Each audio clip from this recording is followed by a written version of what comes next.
ያልኩ ካልተፈጸመ እውነተኛ ነብይ አይደለም። ኦብቪየስሊ ሐሰተኛ ነብይ ነው። ኦፍ ኮርስ ሀፍ ቢሆንስ? አሁን ለምሳሌ ሀፍ ቢሆንስ ትንቢቱ ለምሳሌ ካዶሽ ኔክስት ዊክ ጉዞ ይወጣል ብሎ ተናግሮ ከዛ ሐዋሳ ይሄዳል ብሎ ቢጨምርበትና አንተ እንደተባለው ኔክስት ዊክ ላይ ጉዞ ብትወጣና ባህር ዳር ብትሄድ ግማሹን የትንቢቱን ግማሽ አሟልተሃል፣ ግማሹን ደግሞ አላሟላህም።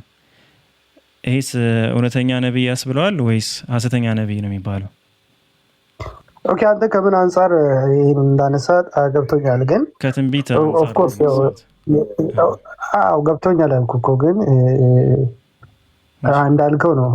የአንድ ነብይነት የሚታወቀው ሲጀመር ከትንቢቱ አንጻር ነው እንዳልከው ነው።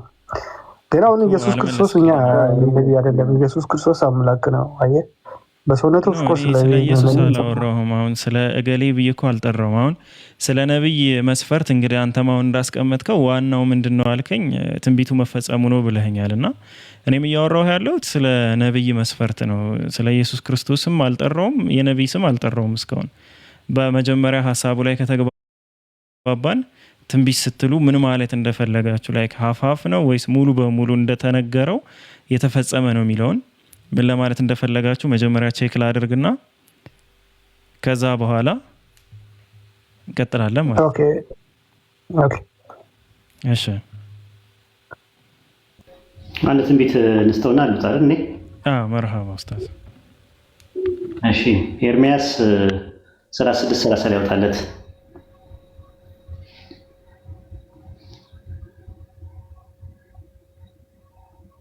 አይ ቲንክ ብሉይ ኪዳን እናንተም ትቀበላላችሁ መሰለኝ። አሳይን፣ ችግር የለውም።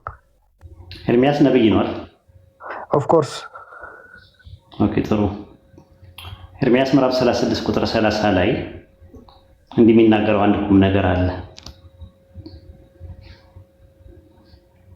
ቀዶሽ የተናገረው ምንም ነገር አልገባኝም። የሆነ ነገር ሲያወራ ነበር፣ ምንም አልገባኝም። እንዳላቋረጣችሁ ብዬ ነው አረስቱ ላይ። ኦኬ፣ ቀጥል። ኤርሚያስ 36:30 እሺ፣ እንደዚህ ይላል። ስለዚህ ስለ ይሁዳ ንጉሥ ስለ ኢያቄም ያህዌ እንዲህ ይላል፣ በዳዊት ዙፋን ላይ ተቀማጭ አይኖርለትም፣ ሬሳውን በቀን ለትኩሳት በሌሊትም ለውርጭ ይጣላል አለ። ስለማን ነው የሚያወራው እዚህ ጋር ቀዶሽ? ኦኬ፣ ስለ ዳዊት ዙፋን ነው እየተናገረ ያለው። ሬሳው በቀን ለትኩሳት በሌሊትም ለውርጭ ይጣላል አለ። ስለማን ሬሳ ነው የሚያወራው? አሁን እዛ ክፍል ላይ እየተናገረ ያለው በወቅቱ ስለነበረው ስለ ንጉስ ነው እንጂ አንተ እንደምትለው ማነው ንጉሱ? እዚህ ጋር ኩልል ብሎ እኮ ነው የሚታየው። ስለዚህ ስለ ይሁዳ ንጉስ ስለ ኢዮአቄም እግዚአብሔር እንዲህ ይላል። ስለማ ስለ ይሁዳ ንጉስ ስለ ኢዮአቄም ነው እያለ ያለው ክፍሉ። ኦፍ ኮርስ በዳዊት ዙፋን ላይ ተቀማጭ አይኖርለትም ማለት ለማንም ምንድን ነው እዚህ ጋር ለማንም አይኖርለት? ለዳዊት አይደለም። ስለማንም ያወራው ነው የሚለው። በደንብ ልድገምልህ አንዴ። ስለ ይሁዳ ንጉስ ስለ ኢዮአቄም እግዚአብሔር እንዲህ ይላል። በዳዊት ዙፋን ላይ ተቀመጠ ነው። ኢዮአቄም አይተው ከሆነ ግን የዳዊት ዙፋን ላይ ተቀምጦ የእሱ የዘር ሐረጉ እንደማይቀጥል ነው የሚናገረው። በዳዊት ዙፋን ላይ ተቀማጭ አይኖርለትም ማለት ከሱ በኋላ ማለት ነው። ሬሳውን በቀን ለትኩሳት በሌሊትም ለውርጭ ይሆናል አለ። ምን ይሆናል? ሬሳውን በቀን ለትኩሳት ለሌሊትም ለውርጭ ይጣላል ይላል። ኦፍ ኮርስ እንቀጥል። ደግሞ ኤርሚያስ 22:18 ላይ ያወጣለት።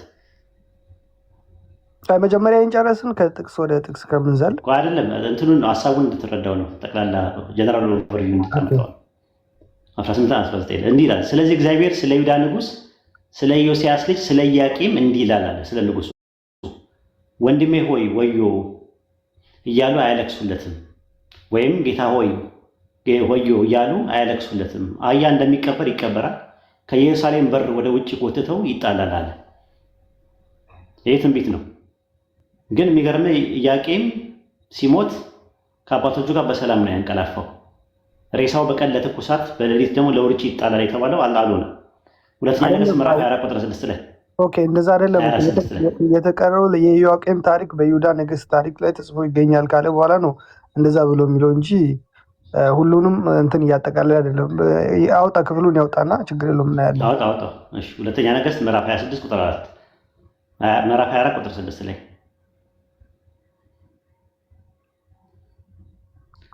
ሁለተኛ ነገሥት ምዕራፍ 24 ቁጥር 6 ትንቢቱ አለ። በትንቢቱ ፍጻሜ ነው የምናየው።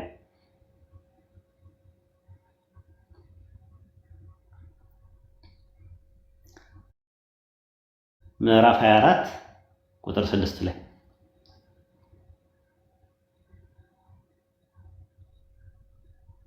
ይታያል። ዮአቄም ከአባቶቹ ጋር አንቀላፋ። ሁለተኛ ነገሥት ምዕራፍ 24 ቁጥር 6 ላይ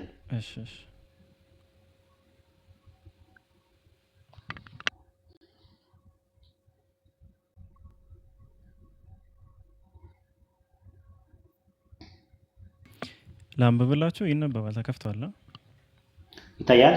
ዮአቄም ከአባቶቹ ጋር አንቀላፋ ነው የሚለው። በሰላም ነው የሞተው። ኦኬ፣ በሰላም አለ እዚህ ክፍል ላይ ከአባቶቹ ጋር አንቀላፋ ይላል። አንድ ያዝልኝ። አሁን ቀጣዩን ነው የፈለኩት። ልጁም ዮአኪን በእርሱ ፋንታ ነገሰ ይላል። ዮአኪን በእርሱ ፋንታ ነግሷል ወይስ አልነገሰም? ኦኬ፣ ነግሷል። ስለዚህ በዳዊት ዙፋን ላይ ተቀማጭ አይኖርለትም ይላል ለሱ። ኤርሚያስ 36 ቁጥር 30 ላይ መሰረት እዛ ጋር እየተናገረ ያለው ቀጣይነት የለውም እንደማለት ነው እንጂ ከዛም በኋላም እኮ ይነገታል። አይልማ፣ እንደዛ ተቀማጭ አይኖርለትም ነው ያለው።